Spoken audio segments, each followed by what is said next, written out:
Aikari a gicagi gia Karunga kuuma gicigo kia ubunge kia Bahati makoretwo magikara na hahu thutha wao gukorwo makinyarirwo ni ekinaai kwa ihinda iraya.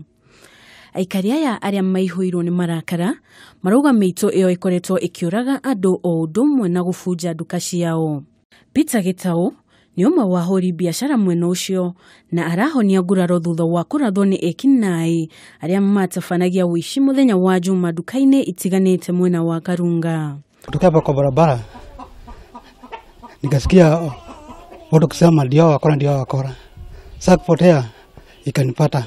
Aikari aya marauga ciiko cia wici cikoretwo ikiongerereka kuumana na afitha a borithi kugonderera wira-ini wao. Sababu hii imekuwa mara ya pili sasa.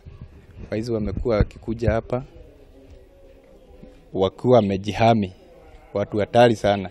Askari wanakuja wanavuruga vijana asubuhi, alafu mwendo wa jioni tunasikia mambo ingine inafanyika, ambapo tunajiuliza kwani kuna kuwa uhusiano wa idara ya polisi na majambazi. Akiaria na andiki a mohoro, mubunge wa gicigo kiu Njeri ni oretie aikari kunyitanira na maabitha a borithi kuhurana na ekinaai ucio. Kuna wale tumekamata hapa opposite Jomo Kenyatta juzi na wameconfess and it is in the record and it was recorded.